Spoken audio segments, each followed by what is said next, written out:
Üdvözlök mindenkit! Ez itt a Digit Podcast. Személyi László vagyok, a Future-nál vezető partnere, és társam a krimiben Szekér Zoltán, az Audient IT és a Sailing Hangar alapító ügyvezetője. Sziasztok, jó napot kívánok! A Digit Podcast célja, hogy akit nem elégítenek ki a felszínes cikkek és a hangzatos jelszavak, az közelebb kerülhessen a digitalizáció és az informatika mai meghatározó trendjeihez. Mi itt a mélyére fogunk ásni a dolgoknak.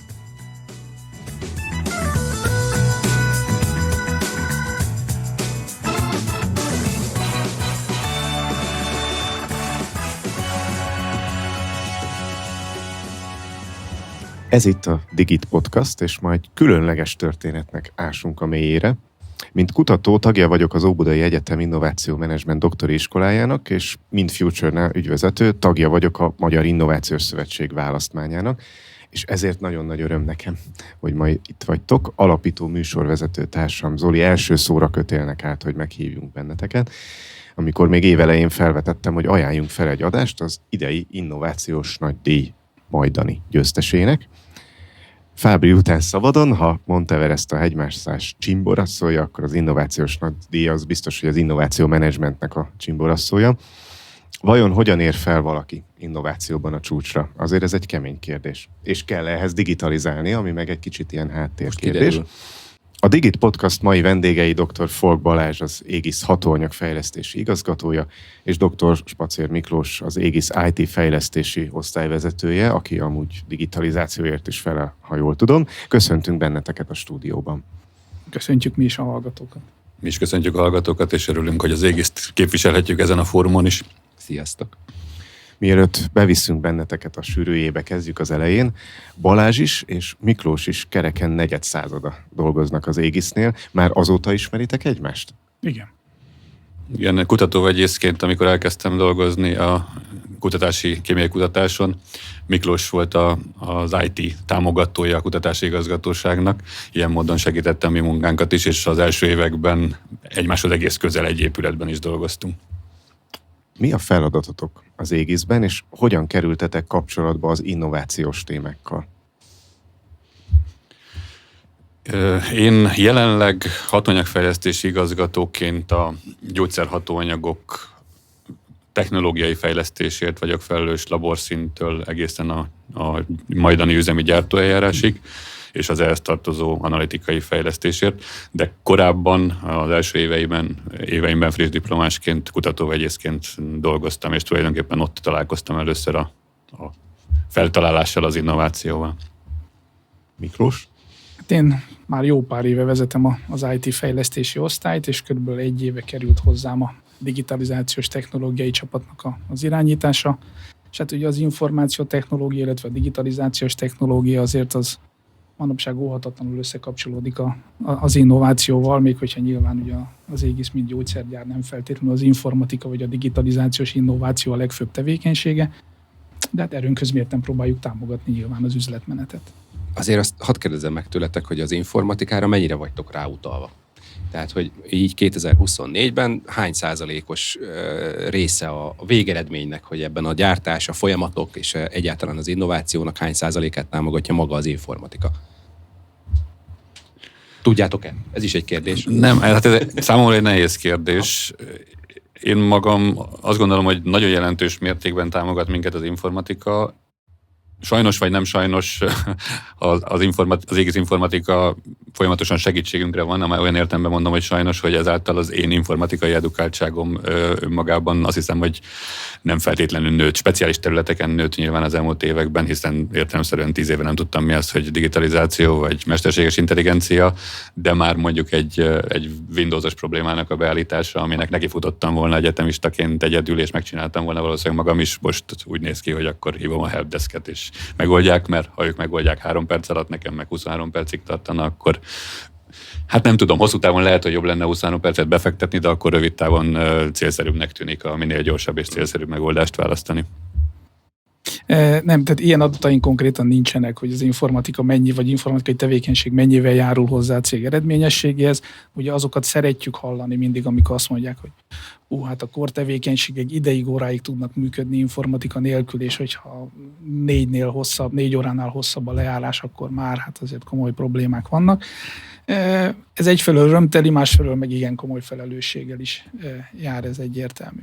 A digitalizációval nem olyan régen kezdtünk el foglalkozni, a 25 évhez képest, amióta azért az égészben vagyunk, de azért vannak eredményeink, de nehéz egyébként számszerűsíteni ezeket az eredményeket konkrétan. Nem is konkrétan a konkrét számra gondoltam, hanem hogy a magának a támogatásnak azért most már jelentős része informatikai alapokon nyugszik. Igen. És hogy ezekben az informatikai alapokban, akkor amikor innováltok, akkor mennyire nyúltok már stabil alapokhoz, vagy milyen nehéz volt ezt megépíteni. Tehát egy picit meséltek róla, hogy az innovációval hogy függött ez össze. Tehát, hogy van egy nagy díjatok, engem érdekel az is, hogy emberileg hogy jutottatok el a nagy díjig, meg technológiailag hogy jutottatok el a nagy díjig, vagy mi volt az, ami egyáltalán ezt az innovációs folyamatot beindította. Most túl azon, hogy égisz gyógyszertár, vagy gyógyszergyár és folyamatos fejlesztés.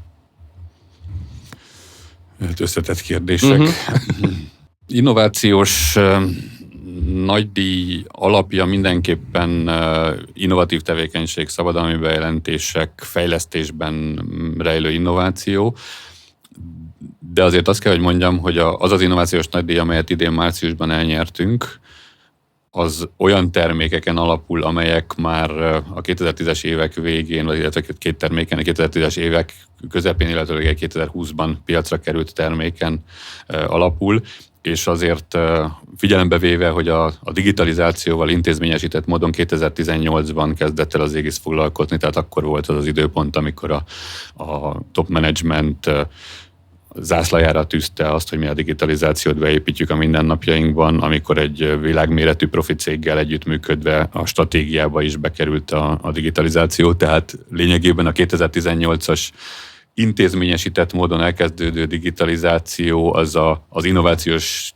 díjat most nyert termékeink kapcsán még nem mondható teljes mértékben relevánsnak.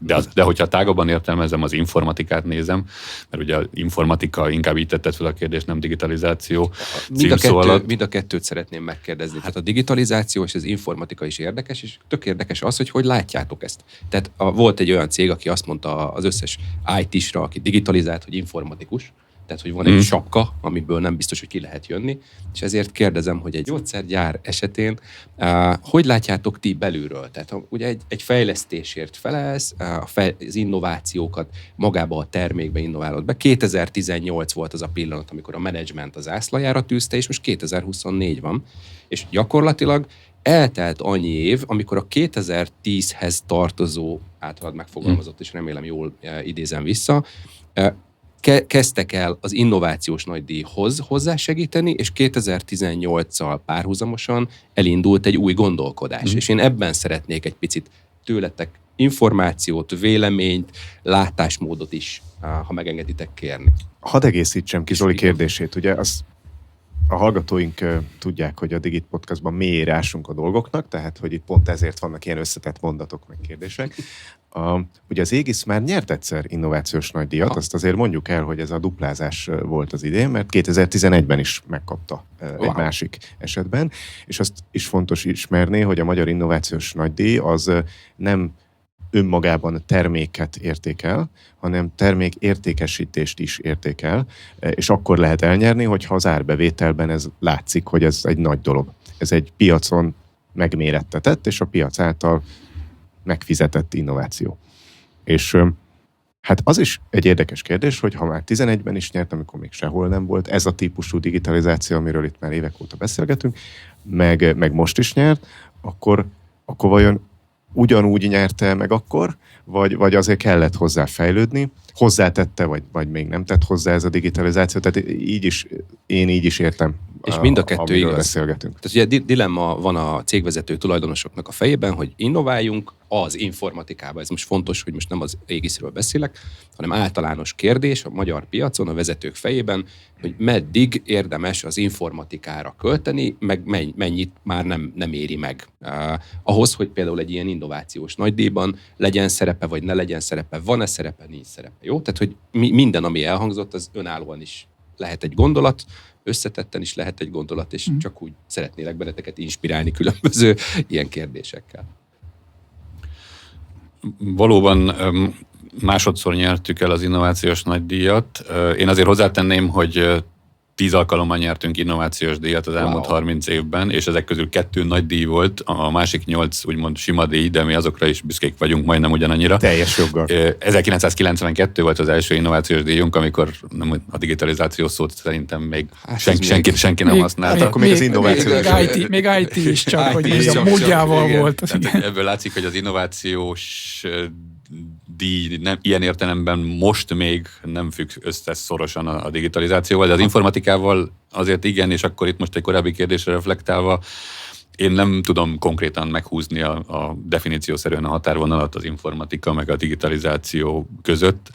Az biztos, hogy az informatikának egy más szintje, amit azt gondolom, hogy talán nem nevezünk digitalizációnak, az adatbázisok, azok rettentő fontosak, tehát azok nélkül tulajdonképpen kutató munkát végezni nem lehet, mert az adatbázisokból tudod szisztematikusan kikeresni azokat az információkat, amelyeket a világ már tud, a világ már közölt szakirodalomban, szabadalmi bejelentésekben, viszont te, mint kutató, révén, hogy nem káptalan az agyad, mindent nem tudhatsz, de egy ilyen jó kémiai adatbázisból, vagy hát természetesen más területeken is vannak adatbázisok, de én most így hazabeszélve a kémiáról beszélek, egy jó kémiai adatbázis alapján tudod meg azt egy pillanat alatt, hogy mi az, amit a világ már tud egy adott problémáról, hogy azt ne fedezd fel újra, és te valóban arra fordíthasd az energiáidat, ami új és innovatív. Tehát, hogy kémiai adatbázisok, másfajta adatbázisok nélkül innovációs díjat nyerni, vagy egyáltalán magas szintű kutatómunkát végezni, az lehetetlen.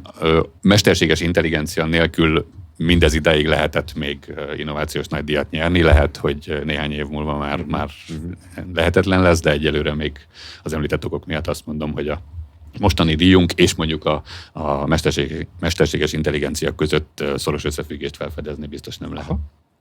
Miklós, itt az adatbázisok, ezek nálatok vannak, vagy ezek hozzáférések a világ nagy kutatói infrastruktúráihoz? Mind a kettő. Ugye az ÉGIS saját tudása, az házon belüli ÉGIS által fejlettett, ugye a Balázs kollégái, illetve külső partnerek, illetve az ÉGIS IT segítségével fejlesztett belső adatbázisok, amik ugye az ÉGIS belső tudását tartalmazzák, de természetesen hozzáférünk ugye a nagy külső adatbázisokhoz is. 11-ben még egy kicsit más módon, 19-ben már fejlettebb módon, most pedig azért a világ kinyílt, és egyre könnyebb ezekhez az információkhoz hozzáférni. De alapvetően teljesen egyetértek azzal, amit a Balázs mond, nyilván ugye adatok nélkül nagyon nehéz, adatok és én azt mondom, hogy együttműködés nélkül nagyon nehéz ilyen díjat nyerni. Amiben a digitalizáció segíthet, az nyilván, hogy ezeknek az adatoknak az áttekintése, feldolgozása, összegyűjtése, kiterjesztése, ez lényegesen magasabb szinten tud majd megvalósulni ezen technológiáknak a segítségével, de azt gondolom, hogy azt el kell ismernünk, hogy a múltbeli, illetve a jelenlegi innovációs nagydíjban ezeknek még nem volt döntő szerepe, legfeljebb marginális szerepe volt itt. Én azt gondolom, hogy a kémiai tudás, illetve valóban az együttműködés volt az, ami ennek a fő hajtóereje volt. Azért is tettem fel ezt a kérdést, mert hogy ugye két ilyen szófoszlányt csíptem el. Ugye az egyik, hogy az AI nélkül a jövőben nem tudjuk, hogy lehet-e nyerni innovációs nagydíjat. A másik, hogy adatbázisok, és hogy ez most már abszolút ugye az IT alapon működik. Hogy látjátok, hogy az ÉGIS-nek van, ugye az zászlajára van tűzve a digitalizáció, ugye szerintetek és megítélésetek szerint van arra kapacitásotok, lehetőségetek, hogy egyébként ezt a típusú IT hátteret, ezt folyamatosan tudjátok növelni, újra gondolni, átalakítani, és nyilván ezt a kutatásnál az egyre gyorsabban keletkező adatok, tehát hogy most mit tudom én, egy felszívódáshoz tartozó adatsoroknak az áttanulmányozása, az ugye egyre nagyobb helyeket kezd el foglalni. Hogy tudjátok ezt például IT-ban lekövetni, vagy mi a különbség, hogy eddig hogy kezeltétek ezeket az adatokat? Bocsánat, hogy ilyeneket kérdezek, ez szerintem az tök érdekes, hogy lett egy innovációs nagydíj, amihez nincs informatika, és most megjelent egy lehetőség, hogy nagyobb sebességgel, magasabb innováció hatékonyságot fog tudni elérni, ugye? Tehát, hogyha ha jól értem. Ez egy tehát kérdőjel. Igen, ez a reményünk, hogy ez így lesz. Igen.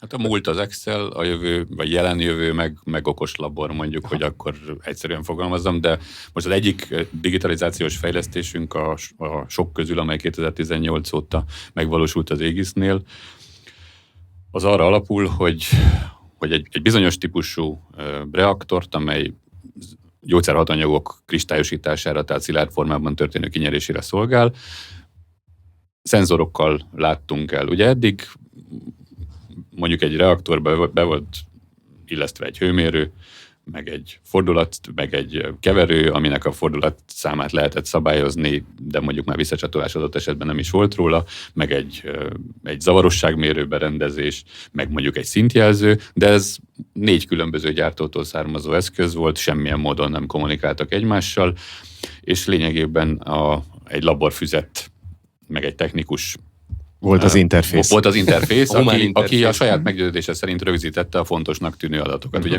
hát az a baj, hogy mi a fontos adat, az néha csak utólag derült ki, amikor félrement a kísérlet. Szélsőséges esetben, bár ez még nem is annyira szélsőséges, a szélsőséges az lenne mondjuk szerintem, hogyha az aznapi euró árfolyam is hatással lenne a kísérletre, de a páratartalom például már lehet hatással, és azt kötve hiszem, hogy bárki fölírta az aznapi páratartalmat mondjuk. Míg mondjuk egy ilyen okos labor fejlesztésben végül is hatalmas számú adatot sikerül rögzíteni, és aztán utána azt még mindig később megválaszthatjuk, hogy melyek tűnnek fontosnak ezek közül, és akkor az alapján lehet a kísérleteket értékelni. Tehát az érdekes, amikor a digitalizáció elkezdődött az Aegisben, akkor volt egy másik projekt, amelyben jól sikerült, és nem annyira jól sikerült gyártási sarzsok közötti különbségeket próbálták megérteni. Tehát miért van az, hogy a 2017 márciusi sarzs az jó volt, gyártási tétel ugye a sarzs, az áprilisi is jó volt, a novemberi meg nem volt jó, és akkor adatbányászati módszerekkel próbáltak ennek a mélyére menni. Ugye olyan paraméterek is bekerültek, amelyekre talán kevésbé is gondoltak a kollégák, hogy fontosak lehetnek, már ami mondjuk rögzítve volt. Tehát itt például kiderülhetett olyasmi is, hogy hogy az adott műszakban éppen melyik kolléga dolgozott, ki volt az operátor a készüléknél, annak hatása lehet a sarzs minőségére, mert hogy neki a 20 éves tapasztalata révén van egy jó szakmai megérzése, hogy a reakciót mikor kell leállítani, a frissen érkezett kolléga meg ezt nem tudja. De itt azért egy erősen véges számú adat állt rendelkezésre. Most ha ugyanezt ugye intézményesített módon csináljuk, és rengeteg adatot rögzítünk, akkor ami mondjuk mostanában kezdődött, akkor a jövőben ugye sokkal több adat alapján tudunk ennek a mélyére menni, és akkor például kiderülhet az, hogy a novemberben a páratartalom, vagy az üzemcsarnoknak a hőmérséklete alacsonyabb, magasabb, és ez is befolyással bír a minőségre. Nyilvánvalóan nem arról beszélünk, hogy az adott gyártási tételnek a minősége nem felelt volna meg a követelményeknek, de apró ingadozások is érdekesek lehetnek. Hát ez lehet a gyártást optimalizálni gyakorlatilag. Igen. Tehát, hogyha ezt pénzügyi oldalon szeretnénk megfogalmazni, akkor ugyanúgy, mint hogy egy szerverterem hűtését bizonyos hőmérséklet fölött külső hőmérsékletre váltom át, és nem kell áramot használni. A klimatizáláshoz ez nyilván hatékonyan, vagyis optimálisan fog hatni a pénzügyekre. De hogy ugyanezt IT oldalon milyen megélni, amikor így egyszer csak jön egy ilyen, hogy akkor most tegyük be 12 adatbázisból, és kisarkítom szándékosan, tehát hogy ha megengeditek. Igen, tehát a szakmai okos labor koncepciót, azt neked gondolom, Miklós, le kell fordítanod eszközökre, számokra, pénzőgyi beruházási de tudsz azon leírásokra, stb. Túl azon, hogy ti együtt kezdtétek. Tehát, hogy most már gondolom megvan a közös szakmai nyelvetek is, nem? Tehát, hogy hát mi együtt kezdtünk, de azért utána volt egy jó pár év, amikor viszonylag külön dolgoztunk. Most itt ebből a szempontból újra egymásra talált, hiszen ugye a Balázsnak a területén működnek azok a laborok, ahol az általam felügyelt digitalizációs csapat próbálja ezeket az igényeket kielégíteni. Én most lehet, hogy egy picit gyorsabban vagy többet fogok beszélni, de nyugodtan lőjetek le. Ugye nem szabad elfeledkeznünk arról, hogy azért a gyógyszeriparban nem csak digitalizáció és információs technológia van, de van egy úgynevezett operational technologies, tehát az IT mellett van egy OT, ami döntően ugye a termelési tevékenységeket támogatja, akár automatizálással, műszerezéssel, illetve adatgyűjtéssel is. Az Aegisben nagyon régóta gyűjtünk adatokat. Azokat az adatokat gyűjtjük, amikről azt gondoltuk, hogy hozzáférhetők. Ezek azonban nem voltak feltétlenül mindig visszaigazolva számunkra az üzleti terület által, Tehát nem voltunk abban biztosak, hogy mi jó adatokat gyűjtünk, megfelelő frekvenciával gyűjtjük azokat az adatokat, stb. És amikor voltak ilyen típusú üzleti igények, hogy na, akkor nézzük meg egy adott sarzsra, hogy milyen adataink vannak, ugye akkor derültek ki, hogy hát van egy csomó adatunk, és van egy csomó adatunk, ami meg nincs. Hogy mit csináljunk ezzel. És akkor kezdődött ugye a gondolkodás, hogy na hát akkor el kellene kezdeni most már tudományos alapokon, és ahogy én szoktam hívni, nem romantikus módon gyűjteni az adatokat, hanem célzottan, és utána ezeket célzottan kellene tudni feldolgozni ahhoz, hogy abból megfelelő következtetéseket vonjunk le. Itt tud segíteni nagyon nyilván ugye a digitalizáció, illetve egy jó adatmenedzsment technológia. A másik oldal ennek az volt, ugye, hogy az informatikában is ugye tagadhatatlan mindannyian, hogy évente jönnek ilyen nagy hype-ok. Volt a digitalizáció, ugye pár évvel ezelőtt volt a big data, amikor ugye mindenhonnan ugye a big data folyt, és ugye azt gondolom, hogy nekünk egy olyan menedzsmentünk van, aki még a gyógyszergyártás mellett erre is szokott figyelni, és mondta, hogy foglalkozzatok ezzel egész nyugodtan. Megnéztük, és mondtuk, hogy de figyeljetek, igazán nincsenek nagyon big datáink, amiket tényleg olyan big data eszközökkel kellene megfogalmazni. Nem baj, akkor csináljatok egy ilyen kis big datát. És ez ilyen tényleg megmosolyogtatóan hangzik, de valójában ugye ebből indult el az a technológia, amit elkezdtünk tényleg kicsiben építeni, és akkor itt visszaadok, hogy ezt hogyan csináltuk, hogy nem azzal kezdtük, hogy építettünk nagyon nagy beruházással egy gigantikus földi adatközpontot, hogy az már jó lesz valamire, hanem kicsiben kezdtük el lépésenként, kisebb költségekkel fölépíteni egy felhő struktúrát, amiről azt gondoltuk, hogy továbbfejleszthető, és ha elérkezik az az idő, akkor nyilván ezt majd lehet egy házi, földi adatközponttá is, de ez az idő még egyébként nem jött el. De ez egy nagyon komoly támogatása volt annak, hogy aztán azokat az adatokat, amiket tényleg most már azt gondolom, hogy sokkal szofisztikáltabban, sokkal ügyesebben, átgondoltabban tudunk gyűjteni, egy olyan struktúrába tudjuk elrendezni, ami támogatni tudja ezeket az adatelemzéseket, a vizualizációt, a továbbföldolgozást, akár mesterséges intelligenciával, akár valami egyéb más eszközzel, mondjuk hagyományosabb adatkezelési eszközökkel. Tovább kanyarítanám ezt a beszélgetést az innovációra, ahonnan elindultunk, és aztán nagyon gyorsan bementünk ebbe a digitalizációs témába. Szóval, ha jól tudom, Balázs, akkor te olyan 5 egyetemen oktatsz, ez igaz? Zoli PhD-zik, én is PhD-zom, én éppen most nem oktatok, de volt már rá példa több helyen. Tehát engem személy szerint nagyon érdekel, hogy mit mondasz az innovációról, amikor elmész egy egyetemista közegbe? Van-e saját definíciód, vagy melyik definíciót használod? Illetve, hogy hogyan beszélsz erről, amikor nem egyetemi, hanem céges környezetben beszélsz róla? Másképp, vagy ugyanúgy? Hát saját definíció, ennyire nem lennék nagyképű, hogy saját definícióról mernék beszélni. Én az innováció általam hallott definíciói közül saját magamnak ezt úgy fogalmazom meg, hogy egy kreatív ötlet, amely a gyakorlatban megvalósul termékként, szolgáltatásként, eljárásként, akár marketingeszközként. Ugye saját magunk számára, meg hát abban a tárgyban, amelyet oktatok, ugye elsősorban értelemszerűen kémiai innovációról van szó, tehát a kémiai innovációnak az alapszintje az, hogy az ember feltesz egy olyan kémiai reakciót, elindít egy olyan kémiai reakciót, és előállít egy olyan anyagot, amelyet a világon még előtte nem állítottak elő soha. Amikor egyetemista voltam, akkor ez engem rettentően felvillanyozott, hogy ez az anyag, amelyet én előállítottam, ezt még soha nem állította elő senki. Aztán utána az ember ezt megtanulja a helyén kezelni, tehát hogyha szoros szakirodalmi analógia alapján viszonylag kis innovációtartalommal elvégzek egy reakciót, előállítok egy majdnem ugyanolyan anyagot, amelyet már mások is előállítottak, az nem egy akkora teljesítmény, azt gondolom. Tehát 18 évesen ez felvillanyoz az embert, aztán utána később rájön, hogy ez önmagában még nem akkora dolog. Aztán utána van az a szint, amikor a szakirodalmi analógiáktól kicsit távolabb mész, és már több saját gondolatot teszel bele, és egy nem annyira kézenfekvő kémiai reakciót végzel el, akkor azt mondom, hogy az egy magasabb szintű innováció, és aztán van egy még magasabb szint, amikor analógiák nélkül kitalálsz egy ötletet, és egy kémiai ötletet, és megvalósítod. Ez mondjuk a Nobel-díjasok meg a zseniknek a szintje, tehát ez nem a mi szintünk. Uh-huh.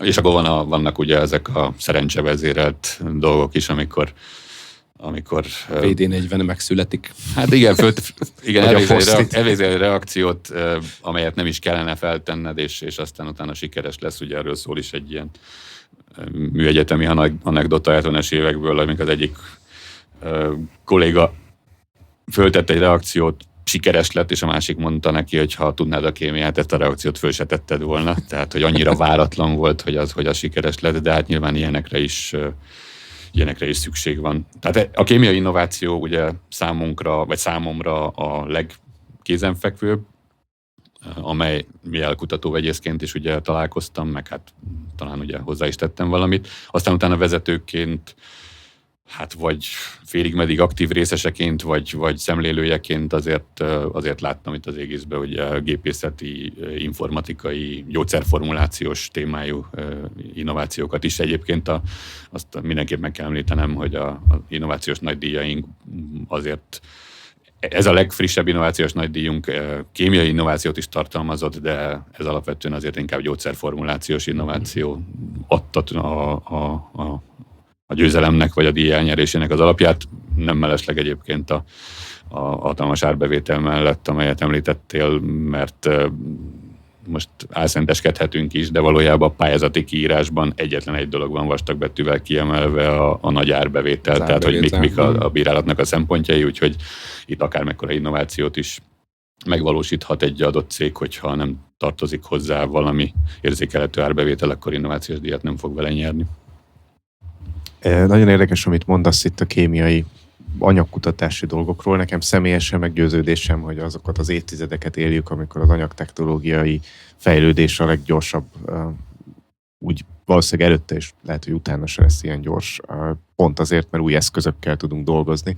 Említettétek ti is a mesterséges intelligenciát például, meg a nagy adatbázisokat, meg ugye az kutatói együttműködéseknek is egészen új szintjei vannak most a digitális kapcsolatteremtési formák, meg kommunikációs eszközök révén, úgyhogy én nagyon hiszek az új anyagtechnológiákban, főleg úgy, hogy rá is vagyunk szorulva, tehát részint az egészségügyben, de ugyanígy például a fenntarthatóságban, vagy a hulladékkezelésben. Most lapozgattam egy ilyen Smart Hungary kiadványt, abban például volt ilyen, hogy hogyan tudunk műanyag hulladékból üzemanyagot csinálni. És akkor kiderül, hogy tudunk, amire úgy nem gondolok. Az nem biztos, hogy ez a legjobb formája minden műanyag felhasználásának, de legalább tudjuk, hogy van rá egy mód, és akkor lehet, hogy van olyan setup, ahol meg kell ugyanez a hidrogén előállítás, ugye a világ egyik legegyszerűbb anyaga a hidrogén, amíg nem kell neked önállóan kitalálni, hogy az hogy lesz az anyag áramban előállítva, felhasználva és visszanyerve adott esetben. Viszont nagyon sokat szakmáztunk, és nálunk ez egy nagy hagyomány a Digit Podcastban, hogy ilyenkor félúton azért kicsit félretesszük a szakmát. Van egy blokk, ami teljesen nem idevaló, és rólunk szól. Úgyhogy az a kérdésem, hogy álltok a filmekkel. Nem feltétlenül arra koncentrálnék, hogy mik a kedvenceitek, azt is lehet, de hogy például milyen csatornán néztek filmet, egyedül vagy másokkal szoktatok filmet nézni, van-e kedvenc műfajotok? Nem tudom, ki kezdeni. Hogy álltok a Walking Dead-del és a Vírus című filmekkel? Nem, csak vicceltem. Tévét is nézünk a családdal, de egyre inkább a Netflix, a fórum. Jellemzően az egyik kategória, amit a feleségemmel és 3 gyerekeimmel együtt nézünk, azok ilyen felnőttek számára is szórakoztató mesefilmek. Ugye itt alapvetően ilyen Jégkorszak, meg Minyonok, meg ilyen típusú mesefilmekre gondolok, amelyekben én is megtalálom a szórakozást, és nem csak azért ülök oda, és nézem másfél órán keresztül, hogy a gyerekeimnek társaságot biztosítsak. Aztán utána a gyerekeket sikerült elküldeni aludni, akkor újból Netflix, csak akkor némi műfajváltással, ugye akkor a feleségemmel értelemszerűen nem ilyen jellegű műsorokat keresünk, hanem hát amit mindig keresünk, de egyébként azért ritkán lehet megtalálni. Én ugye azokat a filmeket kedvelem, amelyek nem hasonlítanak, hát kicsit sarkítok egyetlen korábbi filmre se, tehát mondjuk egy Forrest Gump például, az egy abszolút átütő mű volt, azt gondolom a maga idejében, és nagyon kedvelem a némi valóságtartalmat is, történelmi hátteret is magába foglaló dolgokat, mint a számolási joga, ugye, ahol a feketebőrű amerikai nők a hatalmas csillagászati áttörést valósítottak meg a NASA-nál. vagy az ilyen ellenutópiai jellegű filmeket, amelyek egy ilyen teljesen abszurd szituációt hoznak elénk, mint a Benjamin Button különös élete, hogy öreg emberként születik és egyre fiatalabb lesz. Tehát ezekből azt gondolom, hogy annyira új maga az alapszituáció, hogy már szinte nem is lehet elrontani, hogy unalmas legyen. Az ellenpontja viszont az, amitől egyszerűen írtózom, azok a 12 tucat rendőrfilmek, amikor a nyomozónak a társa súlyosan megsebesül, vagy megölik, a nyomozó bosszút áll, és a végén kiderül, hogy a rendőrfőnök beépült a maffiába. Tehát ezekben szerintem ebben a műfajban képtelenség már újat alkotni, tehát egyszerűen ezektől írtózom. Ugye az innováció, az még a filmekben is. Fontos, Kalambó óta nem volt jó krimi talán. Többiek? Mi is nézünk tévét, a feleségem, nekem már nagyok a gyerekek, úgyhogy ilyen korlátozott tényező nincsen, hogy el kell őket küldeni, aludni, mert már nem nálunk laknak. Úgyhogy szabadon tudunk garázdálkodni a nejemmel e tekintetben. Szélsőség abból a szempontból, hogy ugye én nyilván szeretem a sportműsorokat, ő elviseli, illetve én szeretem még ugye a science fiction filmeket, és meglepő módon ilyen természetfilmeket, kertészeti dolgokat. Ugye az úgy kikapcsol egy kicsit, nyugis, nem lövöldöznek benne, nem hal meg a nyomozónak a legjobb barátja az elején, és akkor nem kell kideríteni, hogy hova épül be a maffia főnök. Úgyhogy én inkább ezeket kezdem. Amit nagyon nem szeretek, azok például a horrorfilmek, azokat én nem tudom, tehát sokaknak nagyon benne van, én nem bírom ezeket. De hogy ne szakadjunk el teljesen a digitalizációtól, ugye nekem az egyik fiatalkorom egyik nagy élménye volt, ami nem egy nagy film, tehát ugye a kritikusok szemében kifejezetten gyenge film volt. A 80-as évek elején jött ki, a Magyarországon azt hiszem Supermodell néven híresült el, az eredeti címe az Looker volt. És az érdekes benne, hogy maga a téma az abból a szempontból kapcsolódott a digitalizációhoz, hogy egy vállalat, amelyik ugye mondjuk reklámokból élt, fiatal modell hölgyeket digitalizált be. Ez a 80-as évek elején volt. És olyan módon digitalizálta be őket, hogy gyakorlatilag nélkülük lehetett már forgatni a reklámfilmeket, innentől kezdve rájuk nem volt már szükség. És eltelt azóta több mint 40 év, és mennyire aktuális lett, hogy gyakorlatilag itt annyira elérhetővé vált ez a technológia, hogy ezt már szinte otthon meg tudod csinálni egy felhős előfizetéssel, minimális összegért, vagy akár szabadon. Ugye olyan videókat csinálni, amikről semmi köze valójában a valósághoz. 40 év, igen. Tehát ugye a filmiparban is voltak időnként innovatív ötletek, a minőségről most ne beszéljünk, mondom, de tagadhatatlanul érdekes volt 40 évvel később látni, megvalósulni azt, hogy ami ott akkor egy hihetetlen ötletnek tűnt, az manapság már ott van mindenkinek a laptopján elérhető módon. Milyen érdekes, hogy a mozi szót egyikötök se említette. Én ezt külön felírtam magamnak, hogy itt majd el fogom mondani, hogy én még voltam moziban idén is, meg tavaly is, de így kb. Évente egyszer vagy kétszer megyek el. Az egyik eset, amikor mondjuk valamelyik gyermekemmel, mondjuk nálunk is, mert egész nagyok, tehát nem Mion típusú filmekre. Bár hozzáteszem, hogy egyre jobb rajzfilmekkel találkozom, mint mondjuk a Luca például, az egyik kedvencem az elmúlt évekből. Viszont hát én olyankor megyek el a moziba, amikor valamilyen korszakalkotó technikájú alkotás születik, mint még az Avatar volt, vagy most a Dűne például, ami miatt úgy érzem, hogy az ott, hogy kíváncsi vagyok, hogy az ott hogy néz ki, mert otthon a sztorit meg tudom nézni, de azt a vizuális és audiovizuális élményt azt nem. De a másik véglet, hogy a fiaim, akik most ilyen 20 év körüliek plusz-minusz, ők nem, hogy moziban nem vágynak, de hogy a filmet még a laptopjukat se nyitják ki érte. Előveszik a mobilt, és ezen a mini, már nekem mini, hát mindegy, ez relatív, de hogy ezzel a legkisebb típusú kijelzőn, ők ezzel el vannak, hogy megnézhetnek ott egy filmet. Olyan sok mindent mondtatok, hogy nagyon nehéz erre még úgy rácsatlakozni, hogy ez valóban sem az legyen, kötelező. hogy igen. Tehát, hogy ez egy kicsivel többet gondoltam. Az egyik, hogy a kedvenc film az a Moneyball. Tehát, hogy gyakorlatilag az a statisztikai módszer, ami alapján a baseballt elkezdték újra gondolni. Az szerintem az egyik ilyen, számomra egy ilyen fontos mű, mert hogy így van benne egy ilyen kötődés. Már innovációs film, meg James Bond, azt nem mondtátok, de azért szerintem Q és az összes kütyüje, ami innovációról szól. Meg a Mission Impossible. Igen, illetve hogy ugyanígy a Star Trek, illetve a Star Wars, csak hogy egyik rajongótábort se bántsuk meg. De ami szerintem érdekes, hogy képzeljétek el, hogy ugye Balatonalmádi nekem a szülővárosom, és én nagyon szeretem, de hogy tavaly történt egy olyan mozgókép fesztivál által támogatott esemény, amikor is kitelepültek a régi kertmozik. Tehát, hogy van egy, Balatonalmádiban van egy ilyen tömb belsőnek hívják, itt a panelházaknak a belső részén van egy baromi nagy szabadtér, és oda felhúztak egy ilyen felfújható vásznat, és projektorral. Mindenki hozott magával a kis széket, és olyan szinten volt tele, hogy van egy képem, amikor hátul van egy fa, és annak az ágán is ülnek a srácok, és így nézik a mozit, hogy azért ezt a típusú közösségi élményt én azt gondolom, így rácsatlakozva, ugye nekem 18 éves a lányom, tehát így nagyjából egy idősek a gyerekek a Lacival, de hogy ezt a közösségi élményt ők vágyják, csak nem tudnak róla. Tehát, hogy ez egy fura, hogy vannak bizonyos innovációk, amik már elmúltak, és most újra, például ez a lemezjátszó.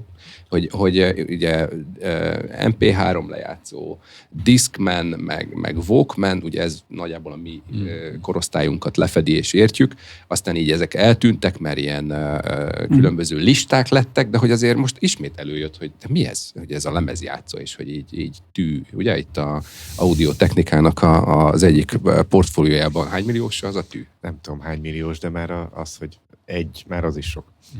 De igen, tehát hogy ez, amit úgy hívunk innovációnak, hogy retrónak hívjuk, csak attól innovatív, hogy elment egy időszak anélkül is. Teljesen értelek. Ha már retro, ezt sose gondoltam, hogy így fogom átkötni, de hogy ugye volt nekünk egy adásunk, ami kötődik a Magyar Innovációs Szövetséghez, a Birkner Zoltán volt a vendégünk, aki ott ugye alelnöki feladatokat lát el, és van egy olyan kérdés, amit neki is föltettünk, de szeretném a mai vendégeknek is föltenni. Amióta Tim Berners-Lee útjára indította az internetet, meg hát aztán Steve Jobs az iPhone-t, meg Mark Randolph ugye a Netflixet, pont amit te mondasz, hát elég jól beégett a köztudatba, hogy az innovatív megoldások azok digitálisak. Ha valaki létrehoz egy innovatív terméket vagy szolgáltatást, az újabb lendületet ad a digitalizációnak, mondjuk még magasabbra teszi a lécet, mondjuk a belépési küszöböt akár egy adott iparágban, és hát a cégektől is, meg az államtól is elvár egyfajta minimumot a digitális megoldásokba. Ezt én úgy szoktam, amikor olyan stratégiai workshopokat tartok, úgy szoktam úgy vezetem be, hogy a legjobb élményeinkből lesznek az elvárásaink. De egyszer megtapasztaltam, hogy másnapra válaszol egy hivatal, most ezt valós példát mondok a saját életemből, onnantól minden hivatalnál csodálkozom, ha nem másnapra válaszol, és úgy visszajelzem, hogy hát ilyet lehetne, miért nem csinálod te is? Szóval, hogy és ez működik tudat alatt, és most nálam, mivel szakember vagyok, ez viszonylag tudatos, de hogy egy csomó fogyasztónál nem az. De szerintetek létezik-e a másik irány is? Tehát amikor egy cég egyre ügyesebb a digitalizációban, egyre több megoldást használ a hatékony működése érdekében, ettől megnőhet az innovációs teljesítménye? Mert ugye beszéltünk arról, hogy adat kell, tehát több adatot szolgáltatok a kutatónak, akkor több esélye van innoválni, ezt értem. De hogy működik-e olyan, hogy mondjuk mindenben egy kicsit jobb eszközt használok, mondjuk kommunikációban, levelezésben, adattárolásban, irodai szoftverekben, folyamatmenedzsmentben, mondjál te is. Egy tök másik példát szeretnék be, de innováció lesz benne, és hogy ma maradjunk a Birkner Zolinak az egyeteménél, ugye a Pannon Egyetem minden évben csinál egy Solar Boat Fesztivál nevezetű eseményt, ahol minden egyetem hajót épít. Tehát, hogy az történik, hogy az egyre modernebb technológiákkal megpróbálnak egyre gyorsabb hajókat csinálni. Ugye ebben az évben a Sailing Hangára pont szponzorálom is ezt az eseményt, de hogy ott azt látom, hogy a srácok az innovációt pont abból az oldalból közelítik meg, hogy milyen típusú technológia van, tehát milyen újabb napelemek vannak, annak milyen az erőforrás visszanyelő rendszere, hogyan tudják ezeket az adatokat egyre nagyobb számítástechnikai kapacitással elemezve real-time visszaadni. Tehát, hogyha így szerettem volna kiegészíteni ugyanazt a kérdést, amit a Laci tett föl, hogyha megfordítjuk, és a legjobb adatbázis szerverek, motorok, hálózat, nem tudom én, AI drive-ok, és nem tudom én mik vannak, akkor megváltozna ugyanaz a gondolkodás a technológia oldalán. Ugye jól fordítottam le, vagy jól adtam. Részben igen, tehát hogy a mennyiség átcsöpe minőségi különbségben, én nagyon le akarom egyszerűsíteni a kérdést. Én azt gondolom, hogy igen, nem lesz annyira gyors a visszajelzés, mint ennél a versenynél, mert ugyan nem mondtad, hogy mi a idősíkja ennek a versenynek. 3 nap, bocsánat. Igen, tehát egy gyógyszeriparban az igen, 10 tehát, év. Nem mérvadó, tehát azért is próbáltam egy kicsit inkább ilyen inspiráló gondolatot adni erre. Világos, tehát hogy szerintem az effektus hasonló, csak az idősíkja más az egésznek, tehát hogyha most szélsőséges módon most nem csak a digitalizációt, hanem még az informatikát is elfelejtenénk az égésznél, és kikapcsolnánk minden számítógépet, még annak is lehet, hogy csak hát most a mindennapok nehézségeitől eltekintve, de hogy mondjuk kémiázni, meg gyógyszertechnológiát csinálni lehetne akár számítógép nélkül is. Nyilvánvaló, hogy látszana ez az elmaradás, csak nem 3 nap után, hanem hosszabb idő után. De hát mivel mi amúgy is gyógyszerfejlesztésben 15-20 éves távlatokban gondolkozunk, tehát olyan fejlesztési projekteket indítunk, amelyeket a 2030-as évek végén lehet adott esetben piacra hozni. Ezért muszáj, hogy informatikai, illetőleg digitalizációs szempontból is legalább ekkora idősíkon gondolkozzunk, és ezért gyakorlatilag szakmai kötelességünk hát az összes lehetséges digitalizációs eszközt hát legalábbis tudni róla, tanulni róla. Ugye a mesterséges intelligencia is olyasmi, amivel kapcsolatban más nem mondjak, jövő héten lesz például egy tájékoztató, egy világméretű vezető tanácsadó cég fog tájékoztatót tartani az égészes kollégáknak, tehát mindenképpen tudni kell, hogy mik a lehetőségei. Nem gondolom, hogy gyógyszergyárként mi, hogy mondjam, vezetnénk a mesterséges intelligenciának a fejlődését, de azt, hogy abból mi az, ami számunkra alkalmazható, az mindenképp fontos. Hát például most már ezek a kémiai adatbázisok, amelyekről azt mondtam, hogy 15 éve tudták azt, hogy az elérhető információkat rendelkezésre bocsájtották, aztán haladt az idő egyre jobb és egyre emészhetőbb formába. Most már ugye odáig jutottunk, hogy be kell adni a célmolekulát, hogy ezt a gyógyszermolekulát szeretném előállítani, és a gép mondja meg, hogy milyen utakon lehetne ezt előállítani, és ad mellé egy valószínűséget is, meg irodalmi analógiákat, hogy hát ezt még nem csinálta senki, ugye, mert olyanokról beszélünk, de ez alapján, az analógia alapján ez valószínűleg megy. Ugye ez olyasmi, amit hát ezt csinálta egy vegyész 50 évvel, meg 100 évvel ezelőtt is, hogy lerajzolt egy célmolekulát, és elképzelt hozzá lehetséges utakat, csak annak a megalapozottsága az nyilván alacsonyabb volt, mint amit egy mesterséges intelligencia tud mondjuk biztosítani számunkra. Lehet, hogy meghökkentő lesz, amit én most mondok. Ugye azt kár tagadni, hogy a rendelkezésre álló innovatív technológiák nagy valószínűséggel fogják támogatni, akár egy cégen belül, de akár ugye egyéb népességi csoportokon belül az innovatív gondolkodást. Nyilván megvannak ennek is a feltételei, de nagy általánosságban egy kijelentő. Én ugyanakkor azt is tapasztaltam, hogy ezen technológiák hiánya is rendkívüli módon tudja támogatni az innovatív gondolkodást. Ugye a egyetem után én külföldön dolgoztam, nagyon szerencsés helyzetben voltam, nagyon sok minden elérhető volt abban az országban, meg annál a cégnél, ahol én tevékenykedtem. És hát fura volt látni akkor ugye 90-es években magyarként, hogyha kell valami, akkor bemegy a belső kis vállalati üzletbe, kitölt egy papírt, és akkor egy percen belül megkapja azt az eszközt, amire neki szüksége van. És ugye, ha nincs ilyen eszköz, ha valami olyan problémával állunk szemben, ahol ezt nem tudjuk ilyen egyszerűen megoldani, akkor volt az, hogy na, akkor hívjátok azt a magyart, aki pár évtizeddel ezelőtt kijött oda hozzánk, mert neki marha jó ötletei vannak olyan esetekben, amikor ugye nem működik ez a típusú dolog. És ez előfordul többször, hogy a rendelkezésre álló technológiák nem elegendőek ahhoz, hogy akár egy lépéssel tovább lépjünk, hanem valami más kell hozzá. Tényleg egy olyan ötlet, amelyik egy más típusú gondolkodást igényel, ami lehet, hogy abból fakad, hogy hiánygazdálkodásban nőttél fel, neked nem volt egy biztosítékod, amit ki tudsz cserélni simán, hanem valahogy meg kell patkolnod a kiégett biztosítékot. És ez egy más típusú ötletelést, innovatív gondolkodást eredményez, amit egyébként egy olyan környezetben, ahol sok minden rendelkezésedre áll, nagyon hasznosan tudsz kamatoztatni. Így lett a világnak holdjárója. Magyar szakember segítségével. Sok minden születhetett így, én azt gondolom. Nagyon hasonló a helyzet szerintem a vállalkozói lét és az alkalmazotti lét különbségeinél.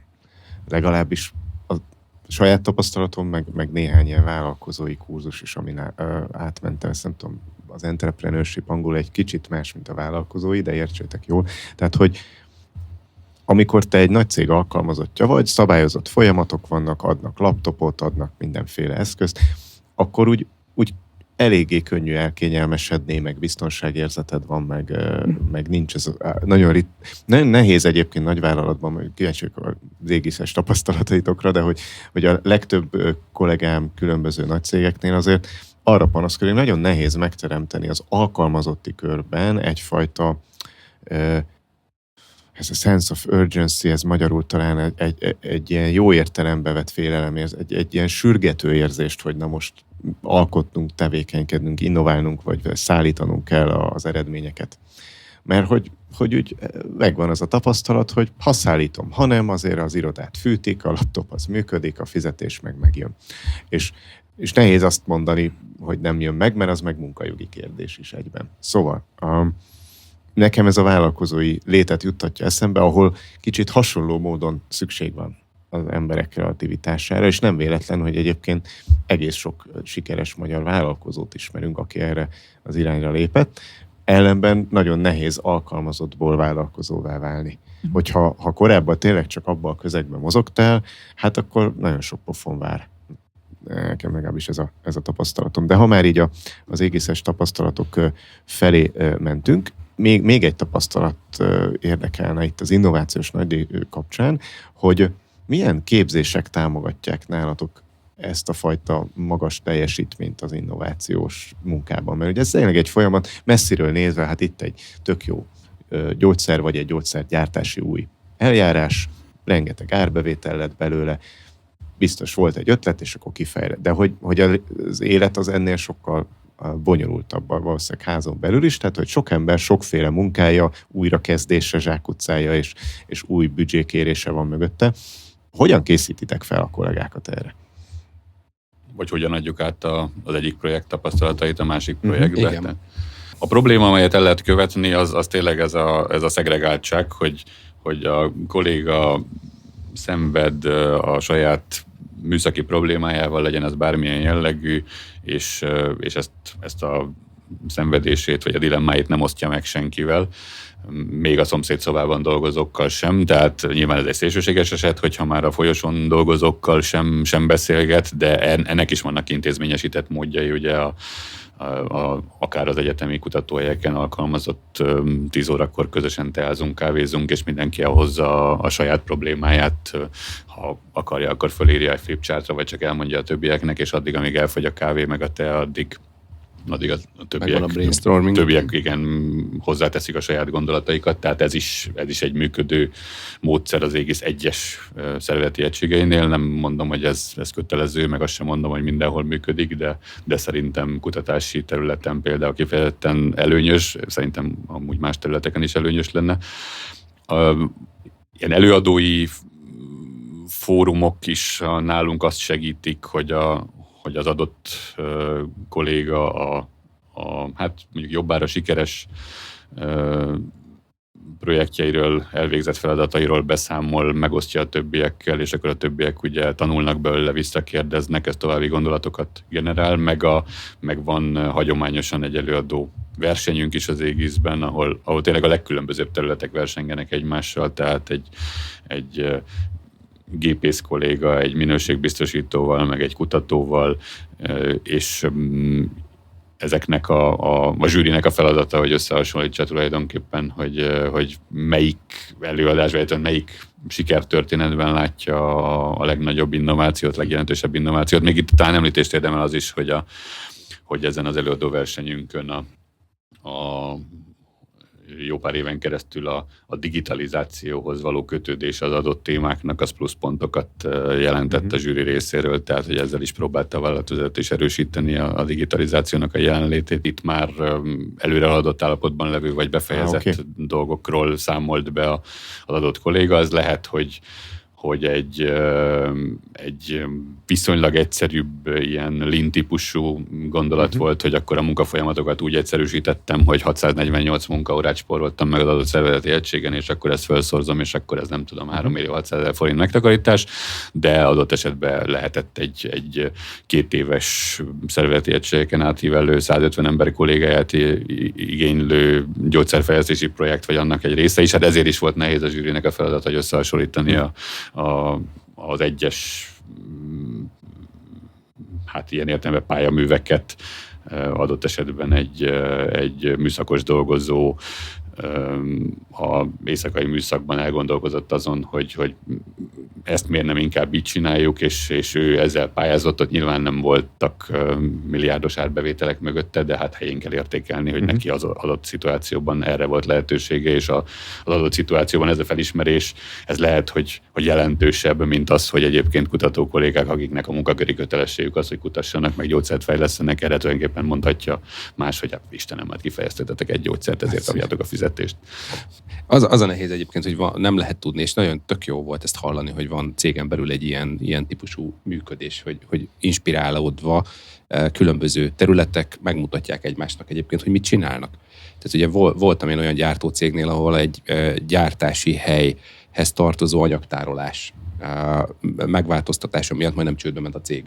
Tehát ugye látszólag nem volt köze hozzá, és amikor így végigmentünk a folyamatokon, akkor kiderült, hogy egyébként a minőségbiztosítás látta a kárát, aminek a gyártásnak a 6. lépésénél meg a teljes szerkezetet kellett visszaküldeni javításra, ami irgalmatlan időket vett igénybe, és ezt egy hegesztő vette észre.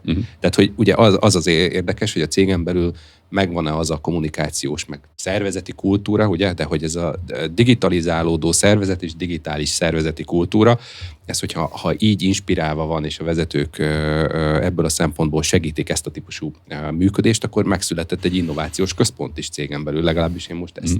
Hát ezt nem. Azért nem? Ez egy elég, hogy mondjam, hangzatos kifejezés, de az tagadhatatlan egyébként, hogy a céges kultúra tekintetében ugye több változás is történt az Aegis-ben tekintetben, amik azt gondolom, hogy támogatják az ilyen típusú tevékenységet. Tehát az, hogy a cég által, hogy mondjam, támogatott vagy elvárt viselkedés formák között szerepel az, hogy kérdőjelezd meg nyugodtan a status quo-t, hozd meg a tudást, működjél együtt a többiekkel, és ugye a bizonyos évközi vagy évvégi értékelések akár ennek mentén is történnek, azt gondolom, hogy ez egy jó irány, tehát ez támogatja valóban azt. Amit még szerettem volna mondani, ugye, hogy azért sokat szeretünk hivatkozni a Covid-ra, meg egyebekre, ugye a Covid-nak van sok mellékhatása, némelyik kedvező, némelyik nagyon nem kedvező. Céges kultúra esetében ugye tagadhatatlan, hogy volt egy bizonyos időszak, amikor ugye az otthoni munkavégzés az nagyon intenzívé vált. És az ennek még vannak, hogy mondjam, lenyomatai nyilván a vállalati működésben. És ahogy beszélgettünk vezetőtársaimmal vagy kollégáimmal, azért azt is lehet látni, hogy az egyik legnagyobb hátránya annak, hogy nagyon mondjuk nagymértékű a távmunka bizonyos területeken, az az, hogy ezek a típusú közös kávézások, ahol a hűtő előtt 10 percben annyi mindent meg lehet beszélni, és olyan okos ötletek születnek, innovatív ötletek, az nagyon visszaszorult, és az viszont nem támogatja ezt a dolgot. Tehát én is próbálom ösztönözni a kollégákat, úgyhogy nekem van is kávégépem az irodában, gyertek nyugodtan, még mielőtt kezdődnek ugye a meeting orgia az adott napon, üljünk le, beszéljünk. Egyfelől jó nyilván tudni, hogy éppen mivel töltik az idejüket a kollégák, másfelől lehet, hogy 3 perc után már a munkáról kezdünk el beszélni, és olyan jó gondolatok és ötletek jönnek elő, hogy azokat villámgyorsan érdemes meg is csinálni. Igen. Nem jó az, amikor offline-ba kell beszélgetned, amikor ráírsz, hogy de még akár ugye, hogyha chaten vagy ilyesmi, bocs, most nem érek rá 10 perc múlva, 10 perc múlva meg én nem érek rá, és akkor ment a levesbe az egész. A személyes kapcsolatoknak ez a típusú kialakítása vagy fenntartása, ez nagyon fontos az innováció szempontjából. Ha chatnél én is azt látom, hogy az gyors információ cserére alkalmas, de komoly kreativitást nehéz belevinni. Egyébként az egyik legkúrensebb, vagy legdinamikusabban fejlődő területe az irodai szoftver világnak, az pont a kollaborációs eszközök világa. Ezt itt a Future-nában mi szorosan követjük, mert része a mi tanácsadásunknak. Egyébként támogatunk vállalatokat, főleg inkább kisebb KKV cégeket abban, hogy hogyan tudnak minél aktívabban közösen dolgozni az online térben is. Ezt mi onnan hozzuk, hogy mi 18-ban egyébként irodamentes cégként jöttünk létre, tehát eleve még bőven Covid előtt úgy gondoltam, hogy megvan már a kerete ennek. Nyilván azért az fontos, hogy mi is személyesen is összejöjjünk, havonta 1-2-3 alkalommal különböző konstellációkban mindenképpen, de ettől eltekintve inkább ügyfélnél találkozunk, vagy inkább keressük azokat a kollaborációs eszközöket, amik meg tudják adni ezt a kicsit kávézós hangulatot. Sőt, olyan is volt Covid alatt, sokszor volt ilyen, hogy ilyen online kávézásokat meghirdettünk, és akkor picit szinkronizáltuk egymással az információkat is, meg a hogylétet, és ez nyilván emberileg is nagyon fontos. Nálatok, Miklós, a képzésnél van még egy kérdés, mert ugye az egyik kérdés, hogy hogyan képzed az informatikus kollégákat, az szerintem ott a válasz is elég triviális lehet. De vajon hogyan képzitek informatikai eszközökből a kiszolgált területek kollégáit? Nagy hangsúlyt fektetünk az utóbbi időben az online képzésekre. Tehát ugye egyre inkább visszaszorult azok a típusú, hogy mondjam, hagyományosabb jellegű tantermi oktatások, ahol akár, meg nem is nagyon lehet most már megcsinálni, hogy több száz felhasználót egy tanterembe összegyűjtsél, és akkor képezed ki őket. Hatékonysága is megkérdőjelezhető sok esetben. Másfelől ugye sokkal költséghatékonyabb, és úgy gondoljuk, hogy effektívebb is, amikor online kurzusokon keresztül tudják ezeket célzottan elsajátítani, akkor, amikor erre éppen van idejük. Tehát egyre nagyobb a fókusz és a hangsúly az ilyen típusú képzésekre. Nyilván, amikor egy kisebb közösségnek kell valamilyen célzottabb oktatást tartani, akkor ugye 20-50 vagy akár 100 fő erejéig lehetőség van ilyen típusú szervezett tantermi jellegű képzésekre is. De alapvetően ugye különösen informatikában ugye az önképzés és az online képzés az elsődleges. Nagy számú felhasználó esetében pedig akár videóanyagokkal, akár prezentációkkal egy ilyen típusú online képzés az, ami most jelenleg mondjuk úgy, hogy preferált. És akkor ezeket részben magatok is készítitek a kollégáknak? Részben magunk készítjük, részben pedig ugye elérhetők akár olyan anyagok is, amiket az adott termék szállítója bocsát rendelkezésre, és azt gondoljuk, hogy az megfelelő minőségű információt tartalmaz. Hát igazából csak azt tudom hozzátenni az együttműködő eszközök, illetve az együttműködő szervezetben, hogy a Covid idején nekünk is voltak olyan opcióink, amikor a kávézás virtuálisan az úgy történt meg, hogy van kollégánk Barcelonában, és ő elvitt bennünket sétálni.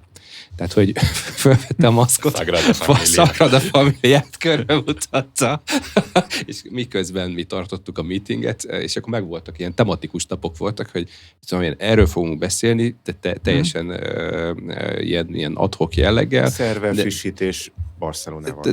De úgy, hogy akkor ezt közben mindig volt egy ilyen előző része, amikor nem tudom én, a Kecskeméten autózott a srác, és bemutatta Kecskemét látnivalóit, de ugyanígy Barcelonával vagy Ciprussal. De az kétségtelen tény, hogy a személyes információcsere az egy elképesztően fontos. Tehát, hogy ugye nálunk a kiberbiztonság, tehát azért mi is vagyunk jó páran, de kiberbiztonságnál nálunk ez nagyon fontos volt, hogy nem volt iroda, amikor bejött a Covid, viszont volt egy hely, ugye vizslakutyával, az volt a mentális egészség megőrzője az én vizslakutyám, van egy 4 éves, most már Samu névre hallgató vizsla, és ő volt a mentális egészség megőrző. Tehát le lehetett jönni Balatonra, van egy borzasztó nagy mező, kilátással a Balatonra, és ott ki lehetett ventilálni, ezt úgy hívjuk, hogy van a ventilálás, és ez a ventilálás, ez a Covid-ban nagyon sok cégnél nem tudott megtörténni, és emiatt azért a kollégáknak jelentős nyomás érkezett. A kutatást ezt hogy lehet elképzelni, hogy tudtok online ventilálni? Mert oké, beszéltetek róla, de hogy tehát informatika oldalról, de hogy ez kutatás oldalon, ez hogy tudott megvalósulni? Kutatás megtermelés oldalon a távmunkavégzés az lényegében megvalósíthatatlan, tehát a legnagyobb Covid időkben a diplomás kollégák ugye valami dokumentációs munkákat összegyűjtöttek maguknak 1 vagy 2 napra, és akkor otthon maradtak, mert az otthon is lehet csinálni, de hát a gyártógépsort nem lehet üzemeltetni. Nehezen tudom elképzelni az atombombagyártást home office-ból, tehát hogy most ezt nyilván kisarkítom, de ugyanígy egy kutatási módszertant, hogy amikor hazaviszed a szkafanderrel együtt hogy hívják, a labort, és csinálsz otthon egy ilyen légmentes kutatóhelyet, ahol valahol kifejleszted. De hát ezért is van az, hogy most, amikor a távmunkavégzéssel igen sok területen élnek, én Miklóssal egyetértek eltúlzott mértékben, én azt gondolom, tehát sok területen nálunk ez nem opció, tehát hogy minden kolléga bejár és dolgozik. Tehát ez így hatékony.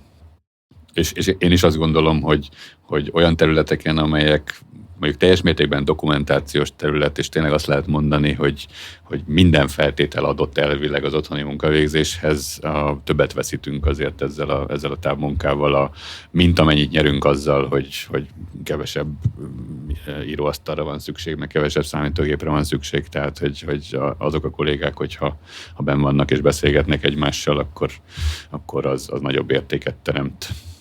Nehéz egyébként nyilván, ugye eleve kevesebb iroda is van, meg kevesebb íróasztal, mint hány kolléga, tehát óhatatlan, hogy bizonyos mértékben ugye támaszkodunk a távmunkára, eltekintve azoktól a területektől, ahol ez fizikailag nem annyira támogatott. De ugye annak sincsen értelme, hogyha van egy közös Teams meeting, és akkor gyertek be. Minek? Tehát 4-en ülnek egy szobába, és akkor ugyanazt a Teams meetinget hallgatják, vagy esetleg különböző meetinget hallgatnak, akkor meg nem értik normálisan, ennek nincs értelme. Igazából akkor lenne értelme bejönniük, amikor egyáltalán nincsen megbeszélésük, mert akkor egymással tudnak beszélgetni. Nekem még egy kérdésem van, ha bírjátok. Persze.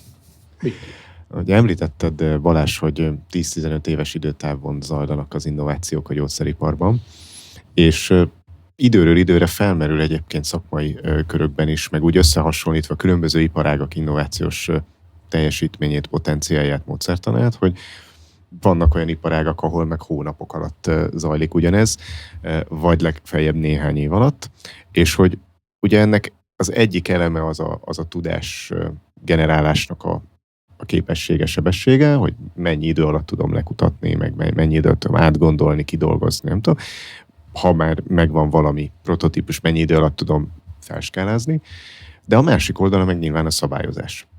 És egyfelől ugye azt látjuk, hogy a gyógyszeripar az egy csomó olyan dolgot kitermelt az elmúlt évtizedekben magából, amitől egészségesebben élünk, nő a várható élettartam a világban, megszűnnek betegségek, nem egy, nem kettő a világban, amik korábban akár milliókat is elvittek. Másfelől meg azt látjuk, hogy egy új felfedezésből a termékig nagyon sokat kell várni, és közben is meghalnak emberek, és sokan felvetik azt, hogy akkor hát ez a szabályozás így jó-e. Ti a saját személyes munkátok során mennyire ütköztök valóban szabályozási típusú korlátaiba az innovációs munkának, vagy inkább egyszerűen ez még akár adott esetben inspirálós. Ugye másik oldalról nyilván egy szabályozás, mint ahogy mindenféle pénzügyi korlát, ugyanúgy a szabályozási korlát is sokszor innovációkat szül, amellett, hogy sokszor megadja azt a biztonságot is a szervezetnek, hogyha én ezt végigcsinálom, akkor a bevételből is tudok részesedni.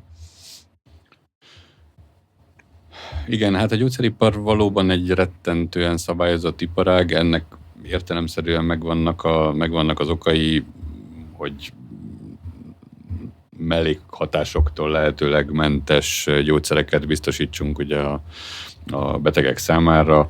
A gyógyszerhatóanyag nagyon nagy tisztaságú legyen, ne legyenek benne szennyező komponensek, amelyeknek adott esetben a toxicitásáról, mérgező mi voltáról nem lehet semmit tudni, és ezért törvényszerűen, vagy hát előírásszerűen mérgezőnek kell őket tekinteni, és ilyen értelemben ugye a mennyiségüket a lehetséges legalacsonyabbra szorítani. Ezt ugye, aki a gyógyszeriparban dolgozik, ezt elfogadja, ezzel együtt megérti is, ezzel együtt azért vannak olyan hatósági túlkapások, amelyeket már tényleg, hogy mondjam, a racionalitás mentén nehéz értelmezni.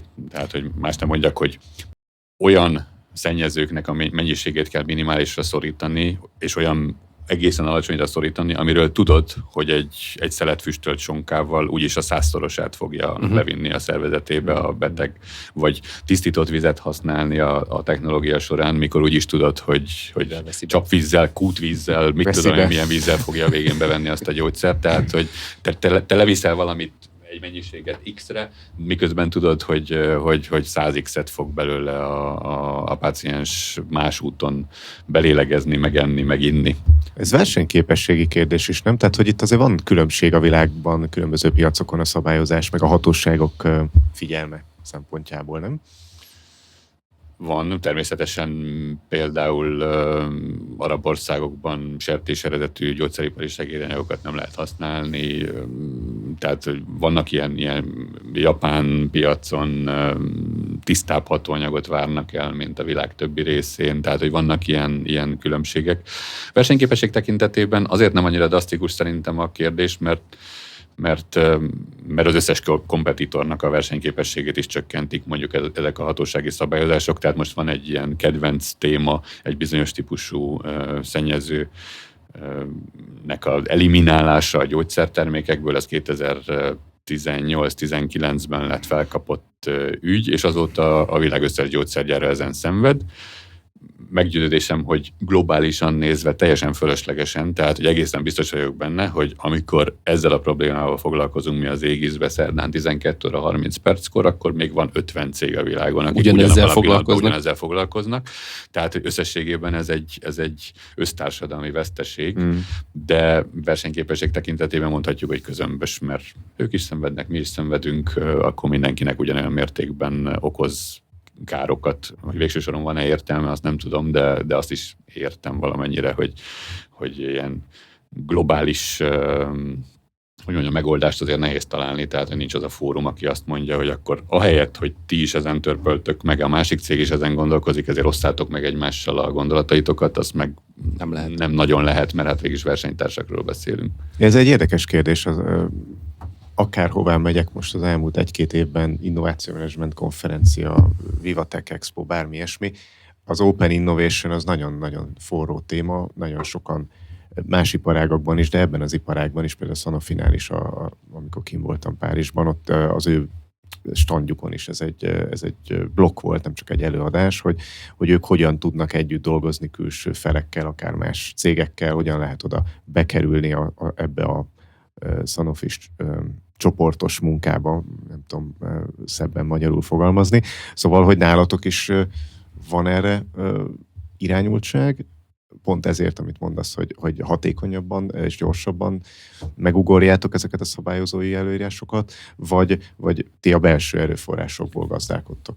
Nem limitált számú más céggel együttműködve azért folyik nálunk is a tapasztalatmegosztás stratégiai együttműködés, hogy ne csináljuk már azt, amire szintén millió példát lehet hozni, hogy én is kifejlesztem ezt a hatóanyagot, meg a szomszédkerületben is, meg Lengyelországban is egy hasonló cég kifejleszti, ahelyett, hogy én az A-t fejleszteném, te a B-t, a harmadik meg a C-t, és aztán utána megosztanánk erőforrásainkat, és a végén együttesen részesülnénk a profitból. Tehát, hogy vannak ilyen irányú törekvések, meg együttműködéseink is, csak ezek nem globálisan oldják meg szerintem ezt a problémát, hanem legfeljebb azt mondhatjuk el, hogy legalább a másik céggel, ezzel a partner céggel együtt nem szenvedünk ugyanazon a problémán, hanem megosztjuk, amit tudunk, de ettől még De akkor ez nem rendszer szintű, hanem eseti megállapodásokon nyugszik, tehát egy N+1 cég nem tiszta, nem tudom, fogalmakkal, meg szerződésekkel találkozik, hanem ugyanúgy előről kezdi a tárgyalásokat.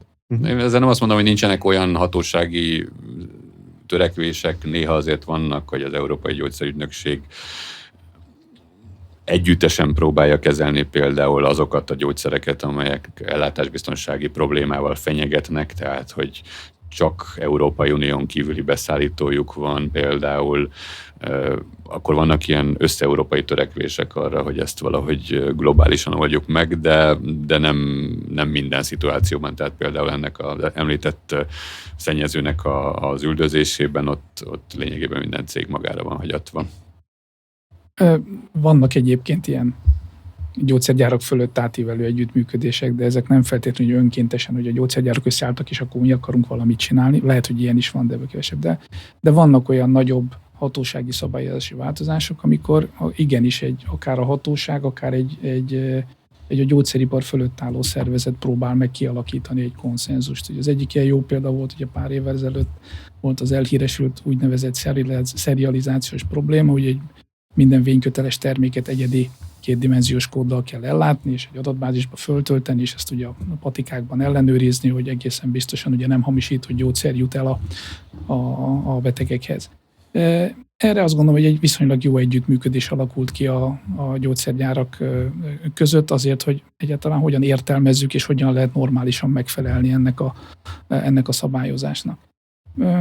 Ugyanakkor pedig most egy kicsikét ugye informatika nyelvére fordítva egy csomó szabályozás valamilyen módon érvényes ugye a gyógyszeripari informatikára is, és nagyon sok esetben azt látjuk, hogy ezek azért úgy havitosak. Tehát nem változnak olyan mértékben, vagy olyan frekvenciával, mint amilyen gyorsasággal változnak az informatikai technológiák. Tehát egy 20 évvel ezelőtti szabályozás nyilván teljesen más technológiákat szabályozott és írt elő, mint amik most rendelkezésre állnak.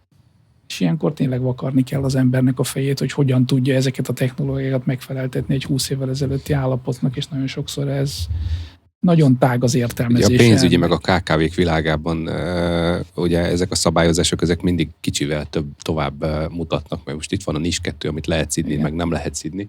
Attól függ, hogy honnan nézzük, de hogy alapjában véve ti örültök, amikor így kijön most maradjunk ennél, hogy NIS 2, most ez ilyen hangzatos, tehát hogyha kijön egy ilyen típusú átvizsgálás, ahol egyébként hozzá lehet húzni a rendszert, vagy át lehet gondolni ezeket a típusú dolgokat? Minek örültök jobban informatika oldalon, hogyha ezeket a szabályozásokat egyébként maga a piac generál valamiféle szabályozást, és akkor az lecsapódik a gyógyszergyárban, vagy pedig... Ha ennek nem a pénzbeszedés a célja, igen. Tehát hogyha gyakorlatilag lehetetlen neki megfelelni, és tudjuk, hogyha ellenőriző jönnek, akkor biztos, hogy megbüntetnek, akkor annak nem fogunk örülni. Igen. Ha ez a megfelelés ugye észszerű költségekkel elérhető, és ettől jobb lesz valamilyen szolgáltatásunk, vagy valamilyen belső tevékenységünk, akkor azt mondom, hogy oké, ebben van ráció, ezt meg lehet lépni, vagy meg is kell lépni. Hát különösen akkor, ha már eleve elég jól csináltad, akkor ez téged véd is, hogy mások, akik kevésbé jók, azok... Bizonyos szempontból lehet, ez lehet akár versenyelőny is, hogyha én könnyebben meg tudok felelni, olcsóbban annak a szabályozásnak, azért, mert éppen olyan az én hátterem. Tehát ez lehet jó is. Úgyhogy nem fekete-fehér a kép. Azokat nagyon nem szeretjük, ami tényleg ilyen pénzbeszedési jellegű szabályozás, amiről leri, hogy az. Hát tudnánk még szerintem beszélgetni sokat, de az az igazság, hogy ennyi fér bele a mai adásba. Köszönjük szépen Balázs és Miklós, hogy nyitottak voltatok erre a tapasztalatcserére. Mi köszönjük a meghívást. Köszönjük a lehetőséget.